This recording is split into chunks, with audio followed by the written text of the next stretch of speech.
రైతన్నల గురించి మాట్లాడే నైతిక అర్హత జగన్ రెడ్డికి లేదని మంత్రి సవిత విమర్శించారు. 2 రోజులు ఏపీకి వచ్చి అల్లర్లు సృష్టించి తిరిగి బెంగళూరుకు వెళ్లి జగన్ రెడ్డి పబ్జీ ఆడుకుంటున్నాడని ఎద్దేవా చేశారు. మంత్రి సవిత తన కార్యాలయంలో మీడియా సమావేశం ఏర్పాటు చేశారు. ఈ సందర్భంగా మంత్రి సవిత మాట్లాడుతూ, ప్రభుత్వం తెలుగుదేశం ప్రభుత్వం అన్న నందమూరి తారక రామారావు గారి నుంచి నేటి చంద్రబాబు నాయుడు గారు, నారా లోకేష్ గారు, పవన్ కళ్యాణ్ అహర్నిశలు రైతన్నల కోసం కష్టపడుతున్నారు. మరి ఈ రోజు వాళ్ళ ఉనికి కోసం రాజకీయాలు చేస్తున్నారన్న విషయం అందరికీ తెలుసు. మరి గత 5 ఏళ్లలో జగన్మోహన్ రెడ్డి గారు పెట్టిపోయిన బకాయిలు, ధాన్యం కొనుగోలు బకాయిలు కూడా సుమారుగా 1680 కోట్ల రూపాయలు నిధులు కూడా. ఎందుకంటే రైతన్నలు ఇబ్బంది పడకూడదు, రాజకీయాలు కాదు ముఖ్యం, రైతన్నలు ఇబ్బంది పడకూడదు అన్న ఉద్దేశంతో మాన్యశ్రీ ముఖ్యమంత్రి చంద్రబాబు నాయుడు గారు 1680 కోట్లు బకాయిలు కూడా, గత ప్రభుత్వం బకాయిలు కూడా ఎన్డీఏ ప్రభుత్వమే చెల్లించిందనే విషయం కూడా తెలియజేస్తున్నాం. అదేవిధంగా నాణ్యతమైన ఎరువులు కావచ్చు, నాణ్యతమైన మందులు కావచ్చు, అదేవిధంగా గత 5 సంవత్సరాలుగా డ్రిప్ ఇరిగేషన్ లేక, స్ప్రింక్లర్లు లేక, ఏ విధంగా పనిముట్లు లేక కూడా రైతన్నులు ఇబ్బంది పడ్డారన్న విషయం ప్రజలందరికీ తెలుసు. మరి మీరు ఏం చేశారు రైతుల కోసం?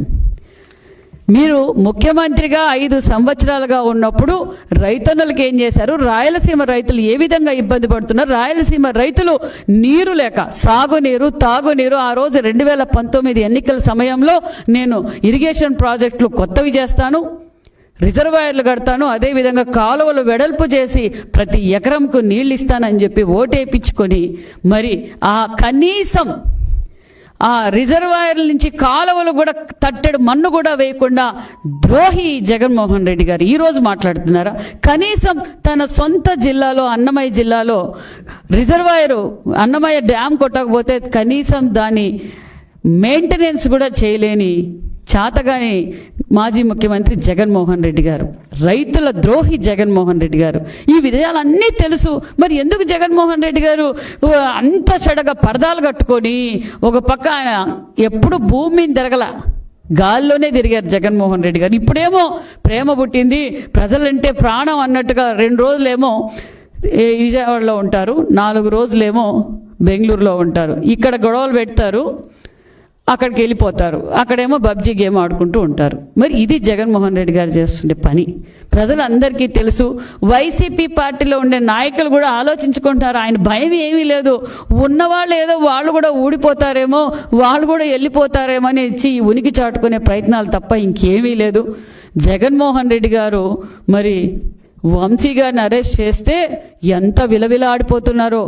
మరి చట్టబద్ధంగా మేము రాజారెడ్డి రాజ్యాంగం కొనసాగించటం లేదు, డాక్టర్ బిఆర్ అంబేద్కర్ రాజ్యాంగాన్నే ఆంధ్రప్రదేశ్లో నడుస్తుందన్న విషయం మీరు గుర్తుంచుకోండి. చట్టం తన పని తను చేసుకుంటూ పోతుంది. ఏందండి మీరు మాట్లాడడం? పోలీసులు రిటైర్డ్ అయినా ఎక్కడున్నా తీసుకొచ్చి గుడ్డలు ఉడగొడతారా? అంటే ఏం మాట్లాడుతున్నారు మీరు? మీకేమన్నా మీరు వాడుతున్న మెడిసిన్ పనిచేస్తా ఉందో లేదో లండన్ మెడిసిన్ ఒకసారి చెక్ చేయించుకోండి, లేదా డోస్ పెంచుకోండి. మీరు ప్రజాస్వామ్యంలో ఉన్నారా లేకపోతే ఏమనుకుంటున్నారో మాకు అర్థం కావడం లేదు. మరి మీరు చట్టాల గురించి, పోలీసుల గురించి మాట్లాడే అర్హతే మీకు లేదు. కనీసం ఒక మాజీ ముఖ్యమంత్రి కూతురు, మాజీ ముఖ్యమంత్రి గారి భార్య, మాజీ మంత్రి భార్య, అదంతా కాకపోయినా ఒక చారిటీ నడుపుతూ ఎంతోమంది విద్యార్థులకు విద్యాదానం చేస్తూ, ఎంతోమందికి వైద్యదానం చేస్తూ, ఎంతోమందికి ఉపాధి చూపిస్తూ, ఒక పక్క కరువు కావచ్చు, ఒక పక్క వరదలు కావచ్చు, ఏ సమయమైనా నేను సైతం అంటూ ఎంతో ప్రజాసేవ చేస్తూ, రాజకీయాలకు అతీతంగా, పార్టీలకు అతీతంగా అందరికీ ఒక స్ఫూర్తిగా ఉండే మానవతా మూర్తి బూనమ్మ గారిని అసెంబ్లీ సాక్షిగా అసభ్యకరంగా మాట్లాడుతుంటే మీరు ఏం చేశారండి? పైచాచికత ఆనందం పొందారు. మీరు మాట్లాడతారా చట్టాల గురించి? అమరావతి మహిళల్ని ఏం చేశారండి? అంతేకాకుండా మరి మా మీద గత 5 సంవత్సరాల్లో నా మీద ఎన్ని కేసులు పెట్టారు? నా క్రషర్లో నేనే దొంగతనం చేశాను, రాత్రి అర్ధరాత్రిలో మీరు కేసులు కడతారు, సెక్షన్లు కూడా మీరే చెప్తారు పోలీసులకు. మరి అప్పుడు కనిపించలేదా మీకు? అంతేకాకుండా మరి అచ్చెన్నాయుడు గారిని ఏం చేశారు? అదేవిధంగా స్పీకర్ అయ్యన్న పాత్రుడు గారిని ఏం చేశారు? మరి కొల్లు రవీంద్ర గారు కావచ్చు, జేసీ ప్రభాకర్ రెడ్డి గారు కావచ్చు, అదేవిధంగా త్రిబులార్ గారు, మరి వీళ్ళంతా కనిపించకపోయినా కనీసం ఎంతో సీనియర్ నాయకులు, ప్రపంచంలోనే గుర్తింపున్న నాయకుడు, భవిష్యత్ తరాలకి ఎంతో విజనరీ కలిగిన నాయకుడు మరి మాన్యశ్రీ నారా చంద్రబాబు నాయుడు గారు కూడా అక్రమ కేసులో అరెస్ట్ చేశారు. మరి మీరు మాట్లాడుతున్నది ఏంటి? ఒక ముఖ్యమంత్రిగా మాట్లాడుతున్నారా మీరు? ఒక మాజీ ముఖ్యమంత్రిగా మీరు మాట్లాడితే మీరు మాట్లాడే తీరు అదేనా? మీరు ఇంకా ప్రజల్ని ఫూలిష్నెస్గా ప్రజల్ని ఏదో భ్రమ పెట్టాలని చూస్తున్నారు. ప్రజలు మీకు ఆల్రెడీ బుద్ధి చెప్పారన్న విషయాన్ని కూడా మీరు తెచ్చుకోండి. మీకు 11 సీట్లకే పరిమితం చేశారు. మీరు ప్రజల గురించి పోరాటం చేయాలని గత 5 సంవత్సరాల్లో మాన్యశ్రీ ముఖ్యమంత్రి చంద్రబాబు నాయుడు గారు ప్రజల కోసం మా పార్టీ ఏ విధంగా కష్టపడిందో ఒక్కసారి టీవీలో చూడండి.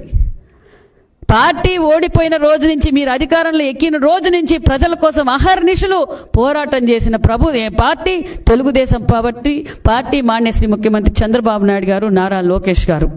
ఈరోజు మీరు ఏ విధంగా ప్రవర్తిస్తున్నారో మీరు ఒకసారి చూసుకోండి. ఏం జరుగుతుందో చూసుకోండి.